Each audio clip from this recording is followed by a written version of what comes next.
दिव्यांग स्वाभिमान यात्रा का आगाज गुना जिले की राधोगढ़ तहसील से हुआ था, जिसमें पूरे प्रदेश के दिव्यांगों के प्रतिनिधियों ने भाग लिया था। 7 नवंबर को शुरू इस यात्रा के दौरान दूसरे ही दिन कलेक्टर और एसपी दिव्यांगों के पास पहुंचे, लेकिन दिव्यांगों ने उन्हें अपना ज्ञापन नहीं दिया। दिव्यांगों को इस जिद पर अड़े रहे कि प्रभारी मंत्री या गृह मंत्री हमारी यात्रा के बीच में हमारी यात्रा को समाप्त कर सकते हैं। दिव्यांग स्वाभिमान यात्रा अपने दूसरे पड़ाव पर पहुंची हुई थी कि पंचायत एवं ग्रामीण विकास मंत्री महेंद्र सिंह सिसोदिया ने दिव्यांगों से 3 माह का समय मांगा और दिव्यांगों के प्रतिनिधियों मंडल से मुख्यमंत्री आवास पर मिलकर अपनी बात रखने की व्यवस्था करने के लिए कहा है। तब कहीं जाकर दिव्यांगों ने अपनी बात खत्म की और यात्रा को समाप्त किया। दिव्यांगों ने यात्रा को 3 माह के लिए स्थगित कर दिया है। दिव्यांगों का कहना है कि हमारी लड़ाई जारी रहेगी। साथ ही दिव्यांगों का यह भी कहना है कि सामान्य व्यक्ति के लिए 40 किलोमीटर पैदल चलना आसान बात नहीं होती है, तो हम तो दिव्यांग हैं। दिव्यांगों का 40 किलोमीटर पैदल चलना 4000 किलोमीटर के बराबर होता है। बताया जा रहा है कि तकरीबन 2 दर्जन दिव्यांगों ने पैदल चलकर गंभीर हालत हो चुकी थी, जिसमें किसी के हाथों से खून निकल रहा था, तो किसी के पैरों से खून निकल रहा था, तो किसी के घुटने सड़क पर घिस घिस कर रगड़ चुके थे, जिन्हों से खून टपक रहा था। फिर भी दिव्यांग अपनी बात पर अड़े हुए थे और 40 किलोमीटर की पैदल यात्रा को पूरी करने के लिए अड़े हुए थे। साथ ही दिव्यांगों का कहना है कि 3 माह में अगर कानून बनाकर हमारी मांगों को पूरा नहीं किया जाता है तो यह यात्रा वहीं से शुरू होगी जहां आज स्थगित हो रही है। हमारी लड़ाई तब तक जारी रहेगी जब तक सरकार हमारी मांगों को पूरी नहीं कर देती है। आदर्श न्यूज मध्य प्रदेश के लिए म्याना से सत्येंद्र तिवारी की रिपोर्ट।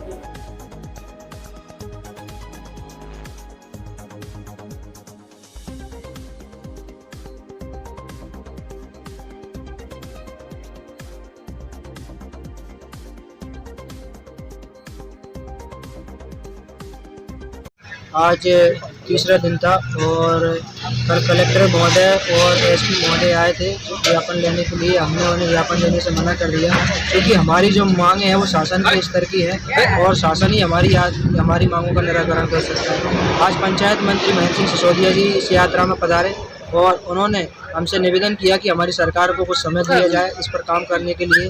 तो हम 2 महीने का उनको समय दे रहे थे, लेकिन फिर उन्होंने हमसे कहा कि हमें कम से कम 3 महीने का समय चाहिए। तो हम लोग इस बात पर तैयार हो गए और उन्होंने ये कहा है कि हमारा एक प्रतिनिधि मंडल जल्द ही सीएम से मुलाकात करेगा, सीएम आवास पर जाकर। तो आज हम लोगों ने इस यात्रा को स्थगित कर दिया है, लेकिन जैसा कि उन्होंने हमसे समय लिया 3 महीने का, हमारी यात्रा स्थगित हुई है, समाप्त नहीं। 3 महीने के बाद हमारी सभी दिव्यांगजन पहले की तरह पूरी ताकत के साथ इस यात्रा का आगाज करेंगे अगर सरकार ने हमारी इन मांगों पर काम नहीं किया। आज मैंने इन सबसे बात की है और निश्चित रूप से इनकी मांगों पे हम विचार कर रहे हैं। माननीय मुख्यमंत्री शिवराज सिंह जी दिव्यांगों को लेकर बहुत ही उनका हृदय जो है इनके लिए भरा हुआ रहता है और इनको मदद करने का पूरा उनके दिल के अंदर पूरा जज्बा है और उन्होंने ही मुझे आदेशित करके आज यहाँ भेजा है। इन सबके बीच में इनका ज्ञापन मैंने ले लिया है, आंदोलन स्थगित किया है 3 माह के लिए और इस 3 माह के अंदर हम इनकी मांगों पर जो नियम कायदे सब देखकर कौन सी मांगें पूर्ण की जा सकती हैं उस पर विचार करेंगे। क्या हो रहा है आपके मध्य प्रदेश में, हर खबर से अपडेट रहने के लिए आदर्श न्यूज चैनल को अभी सब्सक्राइब करें और आप हमें अन्य सोशल मीडिया हैंडल पर भी फॉलो कर सकते हैं।